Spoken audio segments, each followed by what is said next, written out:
If you like our content about training, then you'll love our programming too. Head to the notes below to grab a free week of general physical preparation. You get unlimited access to me and fresh programming every single week for less than $1 a day.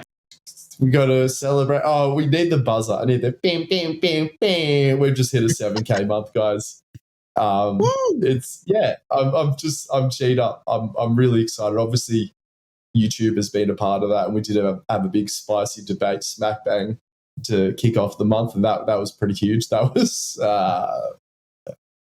3,000 of the downloads, but that's still we're still going to hit roughly a 5K month, even if you don't count the debate and how well it did on YouTube, because it did 2.7, will probably be like 2.8K by the time this podcast comes out. So I've been yapping about it for so long, like just trying to build consistency with the podcast. And I feel like this is the longest stretch we've had of consistency and not missing a week completely, like this last 3-month stretch. And it's just finally paid off. And it'll be hard to get above 7K next month, but I'm going to have to get Moochie on or something and just tear him a new one for everyone to see. Or we'll figure out something to give us a little bit of a bump, but we'll be aiming, things will be trending upward from here. So thanks to everyone so much for continuing to tune in, because I know that there's a lot of the OG listeners who've been tuning back in. So really, really grateful for people who've been listening to us from the start. And also grateful to anyone who's just been tuning in recently, because you guys have been making a difference as well. This is a really big part of how the GPP brand will develop in terms of the community aspects. We've got the Speak Pipe. We want to get on. We've got the school community as well, where we've got a lot of feedback on the guests that you want to see on the show. So this is, I joke about losing sleep at night because functional patterns have bigger reach than us. And it's true though. But then when I think about why, it's it's not just about developing the training philosophy and shit posting on Instagram. When I look at the differences between what we do, or our business and our brand and our community, and then all of these bigger versions of it, whether they have a good or a bad training philosophy, they have longer form content. They have space for the members of the community to interact with each other, but then also to contribute to what sort of content comes out. And thank you guys for supporting all the long form content. A big part of this as well is because obviously I've been tightening up the top of the funnel and that short form content, boiling it down to under 10 seconds and sort of keeping it there. And a lot of people did criticize that, but it's been a better growth strategy for Instagram. But I respect that people want nuanced content, because that's a lot of what got me early traction on socials. But now I can do that on platforms that are actually suited for it. So, and I hope that, and I know that the real ones see that. So, I'm preaching. Are you trying to make it a bit more black and white with your content strategy now? So the short form, make it short and I'm just leaning into, so I have the mentorship and I help coaches with their content models and frameworks and that aspect of their business. And there was things that I was telling other people about short form content and the difference between how you produce that and long form content. I was like, I'm not leaning into this whole the medium is the message thing that I preach to everyone else. I was slightly that's how I got momentum on any sort of content platform. But just leaning into my beliefs even more. And it seems to pay off. And the same as I don't know, I haven't mentioned on the show yet, but I'm working on my content creation and e-commerce guide at the moment. And that's obviously causing me a lot to reflect on my model. And even me and Jacob were talking before we hit record on this podcast about just how we can adjust the customer journey, because even just after reading my own book on e-commerce, I'm like, my own customer journey doesn't make sense. It does on a macro level, as in there is a low ticket, there's free stuff, there's low ticket offerings, mid-tier offerings, and then high ticket offerings with the mentorship at the top of it. But there is, and I've talked about it for a long time, and it's something that it's a problem that I sort of put in the back of my mind because I didn't know how to address it. There's such a clear B2B and D2C aspect to this business. The B2B being the business development side of thing and developing coaches and selling education to coaches and those sorts of products. But then the D2C, direct to consumer, more being training products to make gains and stuff like that. And so what we're going to be building out over the next couple of months is a customer journey that actually makes sense for those two components of the business. Not just having cheap shit and expensive shit. Like they're all amazing products, but just having things that have a much clearer purpose. Or like there's just so many holes that we're not filling, like ways we could be providing our community members with value. And obviously that just drives the business forward and allows us to produce even more free shit.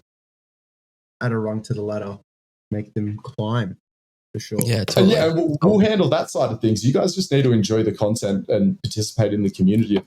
Shout out to the GPP Community Spirit Award for this month goes to Braden Chowers. I mean, he's got it every month for the last 6 months. I just haven't announced it publicly. It's just been in my head. But shout out to Braden. He just again, I was talking to Jake before we hit record about GPP, how I want to make an ad for GPP. And it's all just about how Braden uses the program, because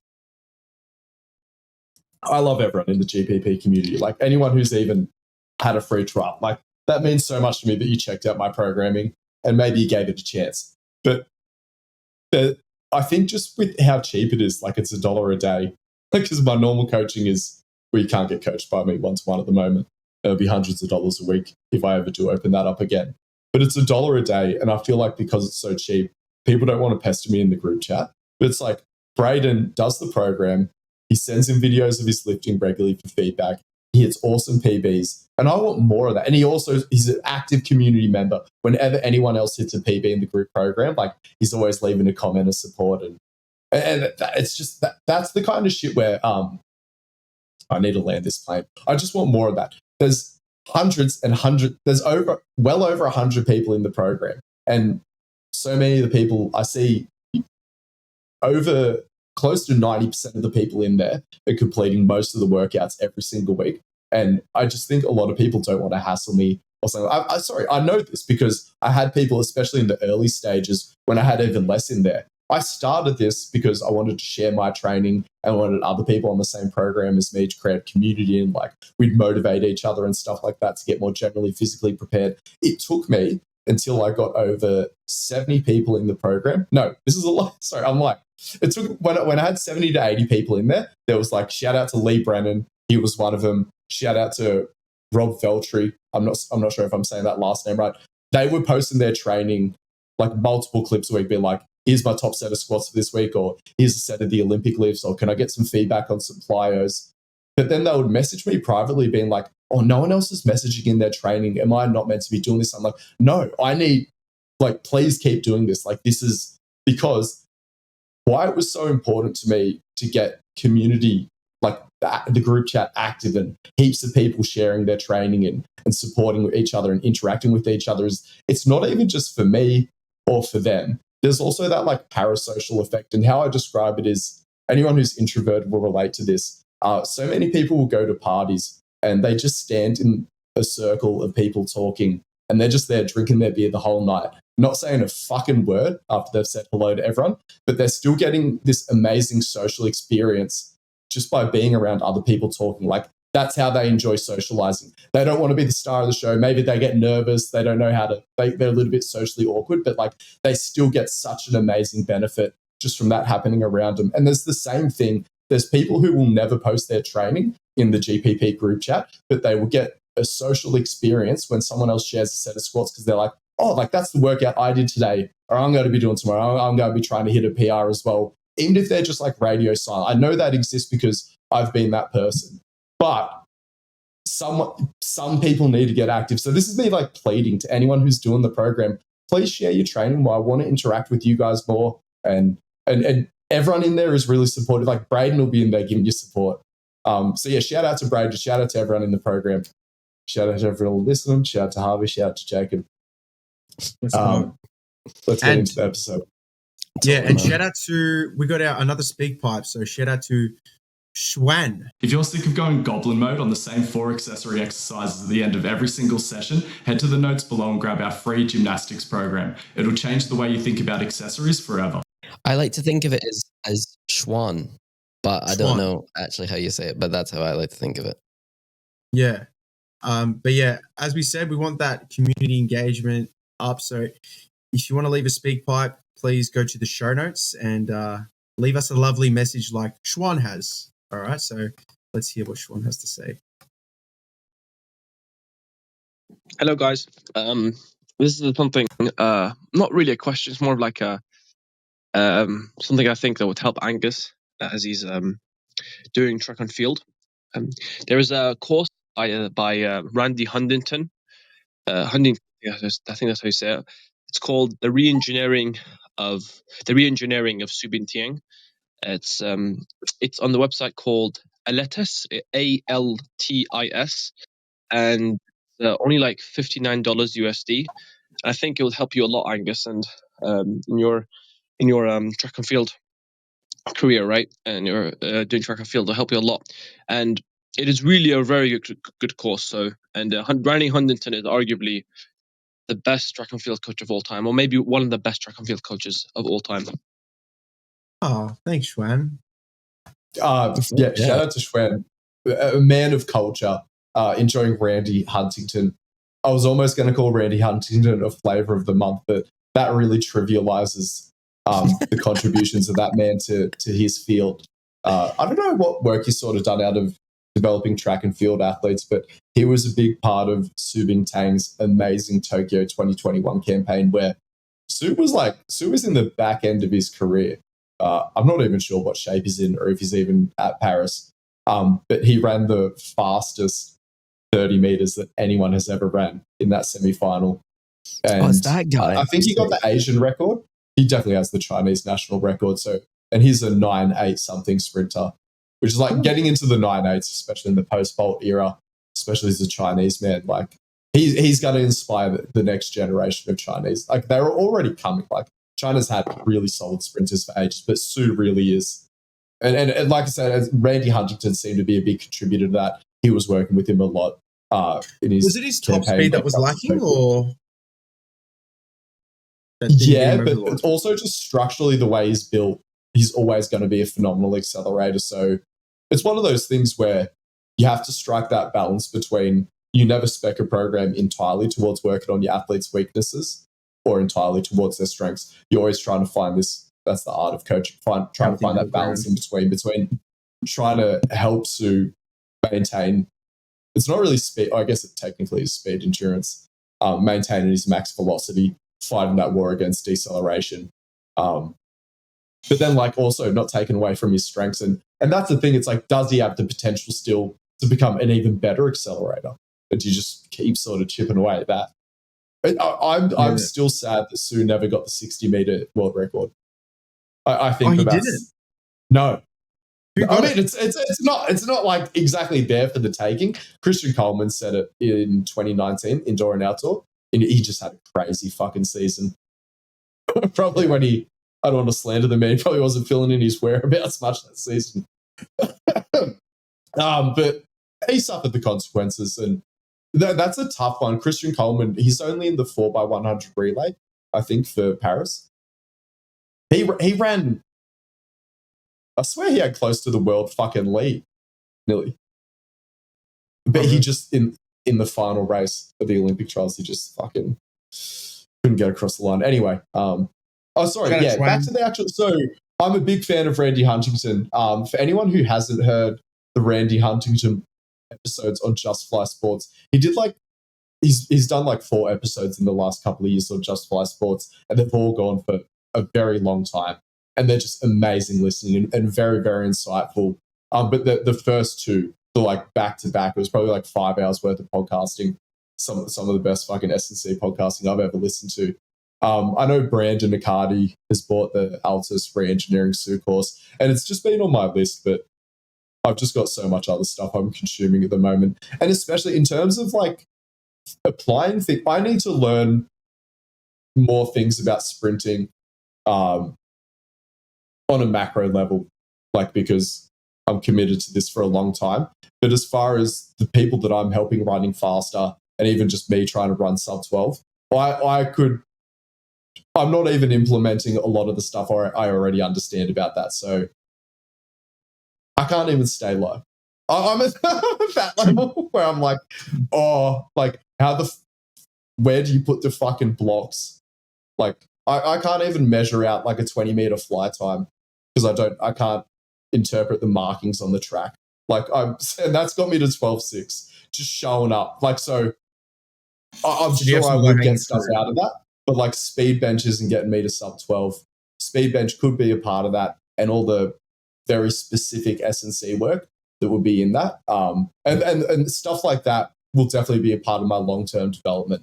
Try and run even What's faster and speed bench faster. meant to do? I can't imagine what is this. Like This will just sound like cope as well to everyone who thinks I need more advice. And like I get great advice. Like I message a lot of my videos. I need to do it more often. Well, I can't do it too often because I hit Jack Edwards up and I was like, can I just pay you? Do you have a sort of service where, because I'm not looking for someone to take over my programming because I'm committed to the GPP program, but I want someone who can give me technical feedback. But at the same time, like Jack doesn't really have a product for that because he just coaches people. You know what I mean? He doesn't have a setup where he can just sort of charge for video technical feedback. But I think Athlete X does it. And I'm sure there's a bunch of coaches where I could just talk to them and negotiate something. They would offer something like Athlete that. X. No, Athlete X. So shout out to him. He's been OG Hyperformance guest. But I believe he has a video feedback service with no programming. So might do. That'd be good. What's the speed bench meant to be? Something like that. I feel like, and a little bit more regular feedback from someone I look up to is the next step for me that I'll be taking in my development as far as me running faster specifically. But yeah, I'm fucking, I can't even skip yet. I'm making good progress with those. Get my skips in. I ran I took 2 weeks off training and had a crazy surf trip and my body weight dropped down to 72 kilos. I ran a 2.5 second 20 meter fly the other day. Forget about re-engineering Sue for Gus. Bigger fish to fry. I need to get my fucking, yeah. Obviously, like coming off the back of a surf trip, I'm always going to have just shit max velocity, but I didn't think I was capable of running that slow, no matter what state I was in. So that was a reality check. It's really, yeah, I feel like surely your elastic qualities though are going to be like way better off the back of a surf trip, right? Like probably the best ever. Nah, because I wasn't doing any plyos. Like it's like, and what I would say to you is like, what do you mean when you say elasticity? Because I can see how the way people talk about elasticity in sprinting, it's a lot stiffer than the quote unquote elasticity for surfing. Much more muscular because it's slower. There's like tendons and stuff a little bit involved because there are some like fast ballistic sort of feeling movements and can be plyometric when you're like busting airs and doing airdrops and stuff. So there is like small components to that, but yeah, it's not giving my lower shank the shit it needs. It's kind of really just like stretching it out a lot through big calves and stuff. Anyway, the main thing, like surfing doesn't interfere that much unless I'm surfing twice a day and the surf's absolutely pumping, but it was just like 2 weeks of no gym, no fucking good stimmy for the CNS, no sprinting, no running, just like literally surfing, passing out on the couch, trying to keep up with content creation and coaching, and then more surfing. It'll come back just as quick as it left. I bet you, I reckon, because like I wanted to run a 207. In my head, that would have been an acceptable, because what I'm working on is I have the max velocity in theory to run a sub 1200. Again, in theory. But something I'm really suspect on is my ability to not decelerate too much at the back end. So, and what I've noticed, a lot of proficient sprinters seem to maintain their max velocity pretty much bang on, or at most be like 1 to 2 hundredths of a second apart for 20 meters when they hit their max velocity, sort of a full 20 meters basically at that same speed. I mean, who was it? Noah fucking Lyles. And he's known for the 200, but he's actually accelerated by 100th of a second in the last 10 meters of his 100. What was the last? It was a Diamond League in London or something before Paris, which is revolting. I know I've been on the Kashane Thompson hype train, but I mean, I'm still not that hyped on. I'm sorry. You can't not be reasonably have high expectations of Noel Lyles for the 100 at Paris, but I really, really want to see a big 200 performance. He's not an Olympic champion in the 200 yet. I think that just with how a lot of I've been talking on the show about how there haven't been many good 100-meter performances this year leading into Paris, and I was a little bit worried. In the last fucking month, since we haven't done a boys episode, there's been a disgusting amount of 9.8s, and Kashane Thompson dropped a 9.7.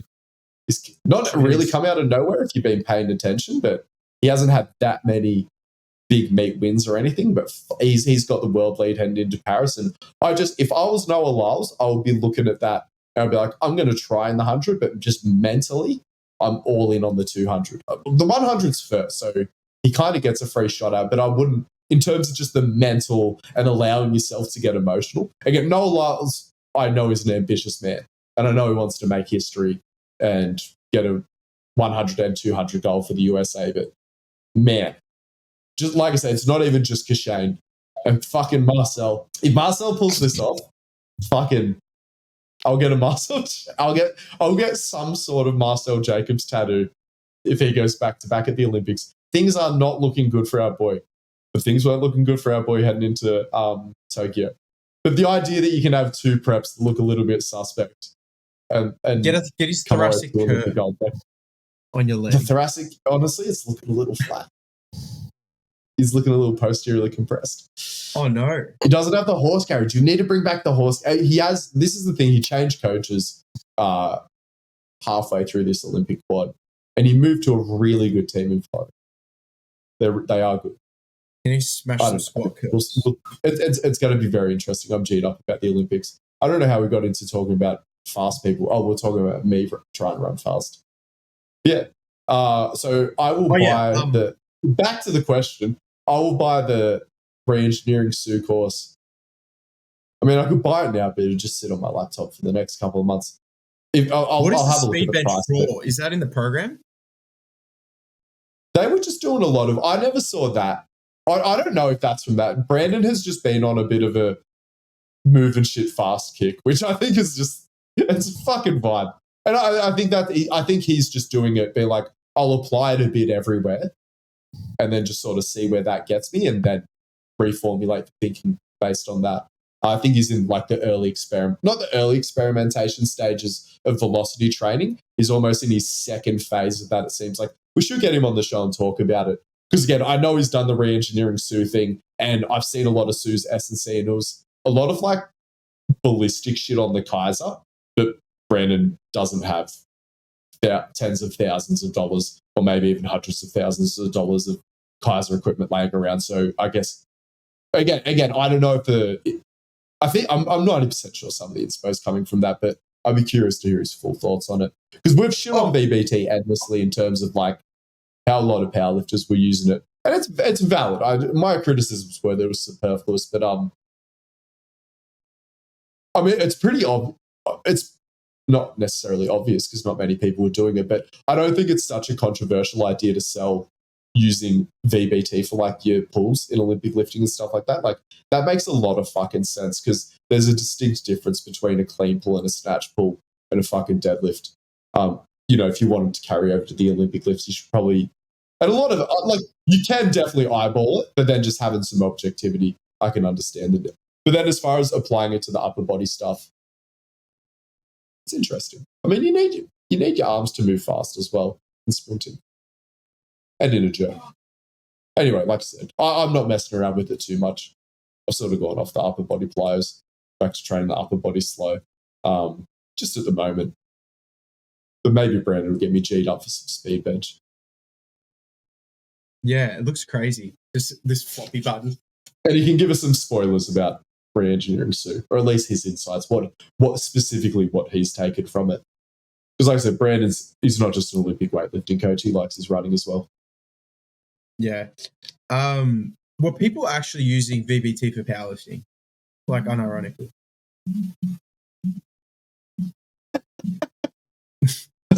I need to be careful. Like a lot of people I really respect use VBT. Like it's just that I was just shitting on it because it is fun to shit on it because it is superfluous. Like you can for sure increase your powerlifting total without knowing the meters per second of your bar speed. And I also think there are some like potential traps of it. The main one being just potential neuroticism. Powerlifters just have had this upward trend of fitness culture in general, but not especially powerlifters. I would just say fitness culture as a whole, just swimming in fucking data. And a lot of it just ends up being noise. And I think if you have no self-control, VBT could be very useful as a powerlifter. Outside of that, I'm skeptical. Especially like, and this is where like a lot of my thoughts on embracing subjectivity in training stem from Mike Teixeira, who uses VBT. And it's obviously a layer deeper than that. It's like John Carlin, it's Mladen Jovanovic. But again, in terms of someone who applied their philosophies in ways that made sense to me and that were like just straight up like methods, like underpinned by these philosophies, like Mike Teixeira is a huge influence on me in that regard. And he uses VBT a lot. And again, he's not a VBT diehard. He's just someone who's always experimenting with stuff. But yeah, it's just, I don't know. That's my thoughts on that shit. I don't use it, but then enough people that I respect get shit out of it. Sorry, you were asking, do powerlifters use it? Yeah, absolutely. Like I said, for me personally, I don't think you need to know the meters per second. I can see how it could be potentially helpful data. I also think like it could be motivational potentially. Maybe it gives you a wake up call and you warm up. So you're like, oh fuck, things are moving slow today. But then, and Dylan, my weightlifting client, shout out to him. Fuck, he hit a huge fucking total. He hit like a 315 kilo total last Saturday. God, that was good. 145 snatch, 170 kilo clean jerk, or like 168. I can't remember. It was fucking huge. He's been using it for his panda pulls. But then again, the app was kind of annoying him, which is, again, another potential pitfall. But then again, it's just about just getting used to it. But the main reason we were using it, so it wasn't just for pulls. I also wanted him to go on a data collection period and just see what the slowest bar speed he had for any made snatch. So like, what's the slowest you can pull a weight and still make a snatch or a clean? And then with your panda pulls, so with your snatch and your clean pulls, you've got a nice cap. Or no, you can go slightly above that. But again, you can just set your parameters like kind of intentionally. But then again, like I did. That wasn't my idea. That's me letting Dylan have some autonomy. He's like, can I play around with this? And I was like, yeah, fuck it. Like, anytime one of my athletes comes to me with something like that, I'm like, yeah, fuck it. I like that they're thinking about their own training and stuff like that. Unless it's stupid, but all my lifters are pretty smart. Sick ass white guy is killing it. I don't know his actual name, but that's him, Dylan.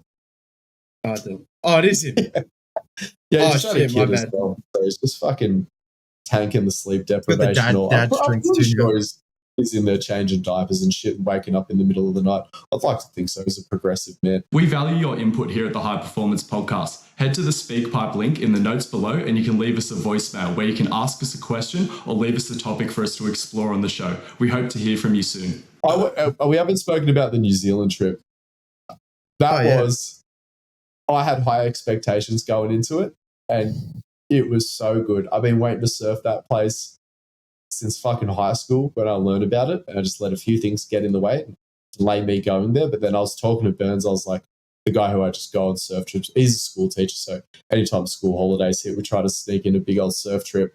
And I was like, let's go to Bali next school holidays. I was like, fuck, I've always wanted to surf Raglan. But I just didn't want to do a cold water surf trip in the middle of winter, but he got me G'd up for it. And I was like, yeah, like I need to go there.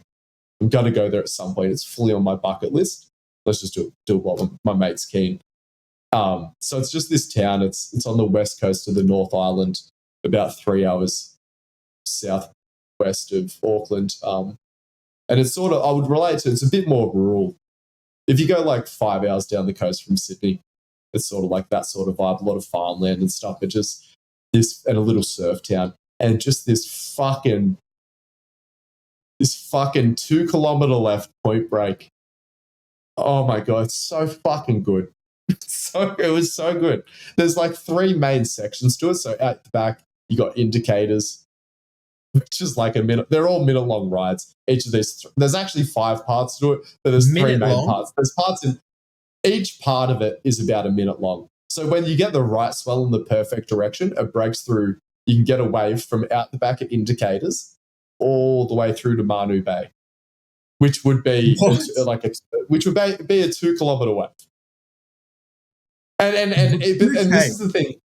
And the whole point is sort of these like 3 arcing sort of bays. So there's Manu Bay at the bottom of it, and that's probably the most high performance part of the wave, which is insane to think about. Like you've just got 2 whole sections of it like 1.4 kilometers away, and then the best bit of it's at the fucking end. Like, so the whole wave was lasting 2 minutes. I mean, a minute. And the bottom section's the most crowded because it's got the biggest car park. And then the middle, there's a lot of cliff face. So you kind of got to park your car just on the street. There's not as much parking available. And you got to get out of your car to check it and stuff like that. So it's kind of like the middle child. It doesn't get as crowded. Well, and that's also where you got to park and then walk for about 10 minutes if you want to go up to indicators. And because it's such a long wave, the thing with point breaks is you want to jump off the rocks so you don't have to do that first initial paddle. And like if you get a wave all the way in, you'll just keep walking back out and jumping off the rocks just to save your arms because it just gasses out your arms paddling backwards. That long of a point break. But with indicators, even the jump off the rocks is at the start of the point. So there's just no way around eating the paddle. But indicators is the most, you can barely see any houses. There's just a couple little houses sticking out of the bush. There's actually a burial ground at the top of it. So that all just like fits in really nicely with the scenery, obviously, because I don't know, they've developed it sort of. It's never going to be an eyesore, that sort of thing, in a beautiful natural landscape. So you've got all this beautiful mountains. It almost looks like the escarpment of Wollongong and this pristine, world-class left-hand point break to start it off. Indicators is where I had that. If you check out my YouTube or my Instagram, that crazy sunset where the water looked like just oil and the sun was just like this amazing orange just as it was setting. Like, oh, there was no one out. There was like 10 guys out. Had to surf my fucking life, but I was the last one out. I fully had a transcendent religious experience out there. I mean, if you look at the footage, you'll understand. I had this moment of like, I was overwhelmed, not even just with what was going on around me, but just like how my life had led me to that moment. Like, yeah, it was insane. I was like, I do what I love and it allows me to go to places like this. And I was like, when people talk about all that cliched bullshit about like, oh, a rich man isn't fucking someone who's got money. It's just a man who has like memories and like, you know, has a family and shit. Like that was some shit like that where I'm like, this is all I want. Like there's nothing, I want more than that. But like, I was like, there's nothing better than this. Like this is like what heaven would, like when I was just out there, because it wasn't just the visuals of the sunset and just like the fact that I'd waited to surf there for so long, but like, yeah, and that was just one surf. I surfed 2 times a day, pretty much every day for like 9 days straight. We had a huge fucking swell. Oh, yeah. How deep were you in the ocean when you had that moment out there?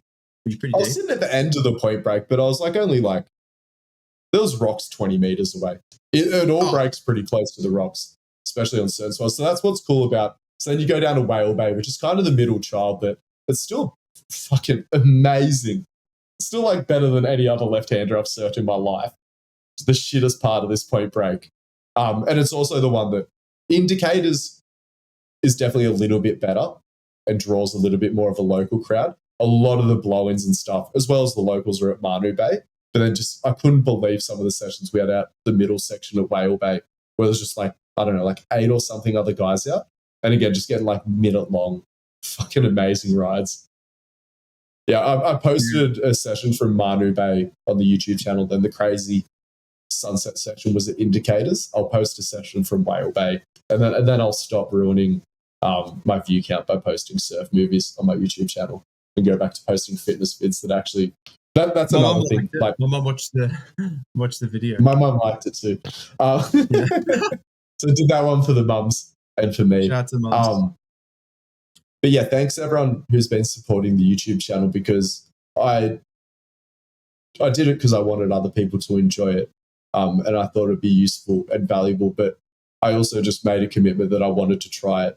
So I wasn't expecting it to go this good this early and to be able to, I mean, I've just done a couple of them, but those workout and yapping videos have just been getting about 1,000 views in the first week. And I thought I would have to grind for like 6 months to get that. So yeah, thank you for the support. And it just motivates me to do a bunch of those. Anyway, so that's pretty fucking good for me.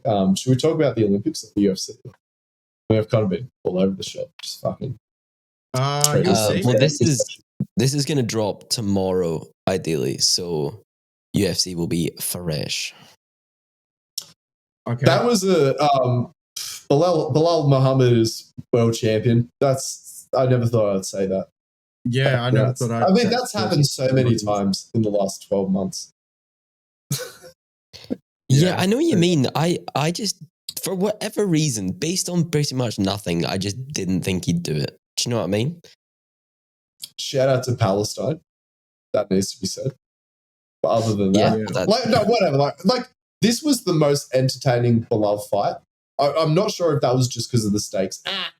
Maybe it was just because of the stakes. The Sean Brady performance, maybe his most exciting performance. Maybe Leon just brings it over. Yeah, I think it was a good matchup for him. I don't think Leon had an amazing performance. I don't think he had a good game plan because I know he does respect Bilal despite what he says, but I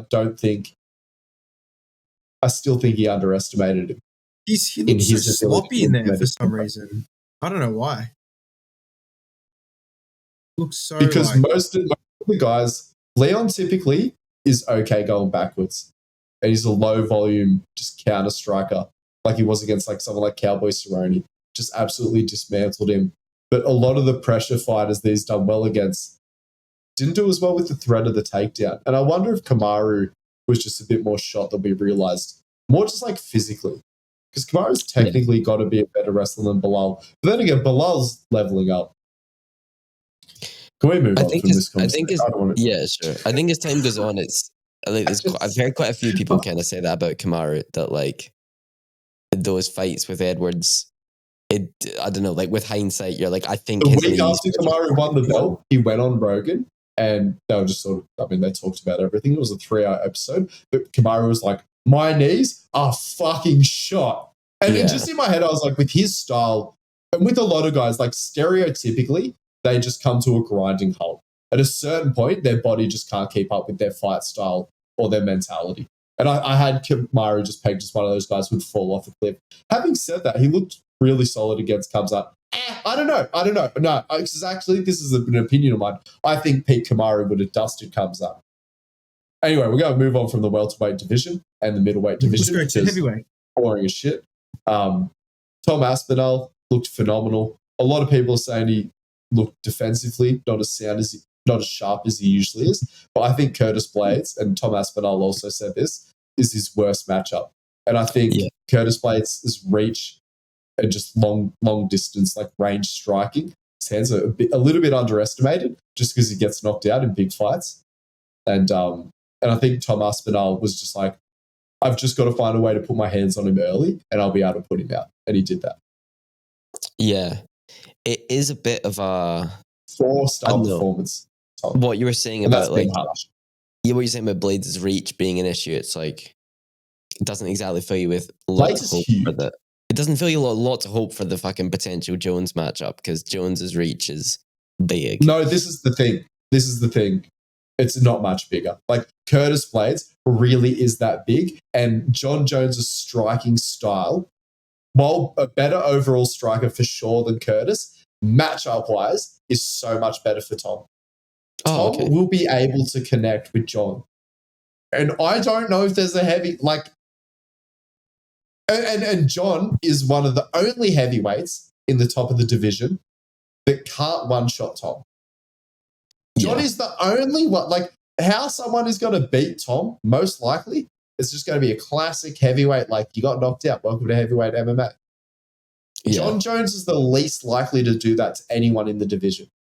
Well, I'm not sure. We haven't seen him throw many big punches as a heavyweight yet. More like a Derek Lewis, you're saying. It's probably Derek Lewis.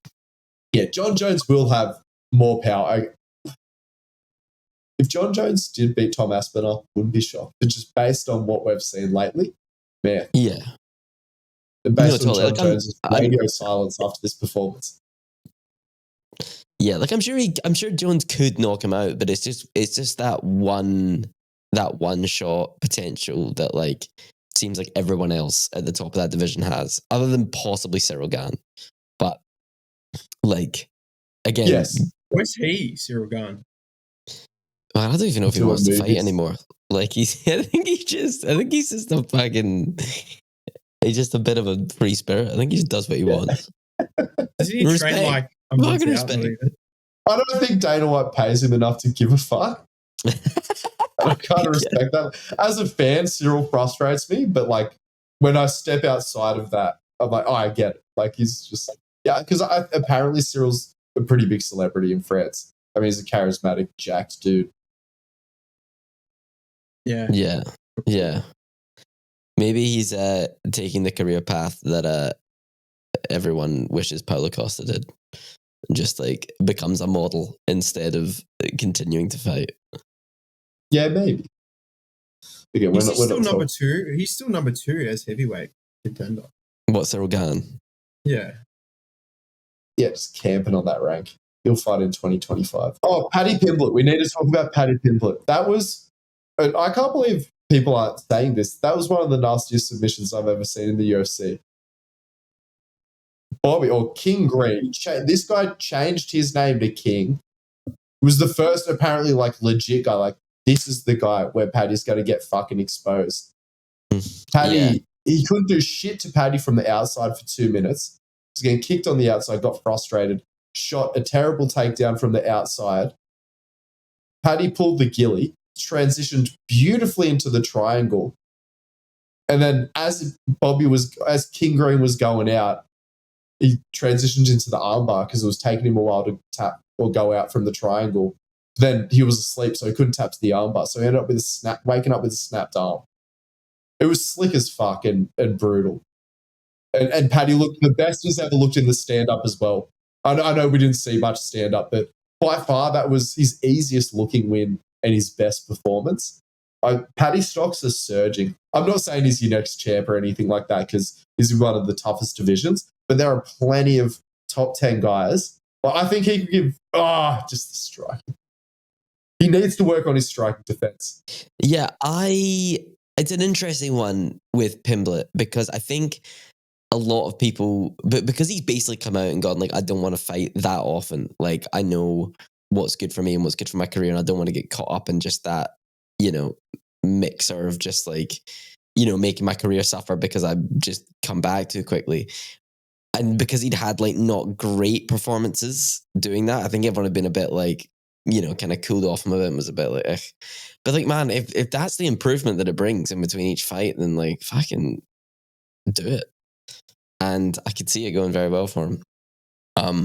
But yeah, because I think until now everyone had been a bit like he hadn't really like, as much in all of his matchups hadn't been crazy difficult. He hadn't like really dusted anyone in a while. Like obviously there was like the first one or two that he did, but like even against Ferguson it went to decision. He had a few decisions in a row where everyone was kind of like, right, well, you didn't really look that, like amazing. But man, if he can fucking, if he's gonna up his game that much in between, then like fucking A. Yeah.